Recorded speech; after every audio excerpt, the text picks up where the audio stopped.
جب رزق تنگ ہونے لگے صدقہ دے کے رب سے کاروبار کر لو، صدقے سے تمہارے رزق میں اضافہ ہوگا۔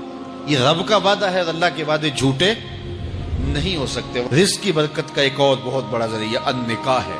فرمایا اگر تم نکاح کرو گے، تم فقیر ہو وہ تمہیں غنی کر دے گا۔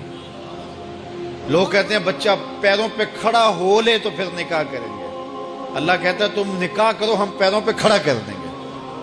ہمارا فلسفہ اپنا ہے، اس کا حکم اپنا ہے۔ وہ کہتا ہے ابھی تو یہ اپنے لیے نہیں کماتا تو جو آئے گی اس کو کہاں سے کھلائے گا؟ میاں جس نے آنا ہے اس نے اپنا رزق لے کے آنا ہے۔ تو بچوں کی شادیاں کرو، اگر وہ جوان ہو گئے رزق نصیب ہوگا۔ اپنے اہل خانہ کو نماز کے حکم دینے سے رزق بڑھتا ہے، کیونکہ جو صبح کا وقت ہوتا ہے یہ رزق کے بٹنے کا وقت ہوتا ہے، اور جس گھر میں صبح کے وقت لوگ سوئے ہوئے ہوتے ہیں وہاں بے برکتیاں ہوتی ہیں۔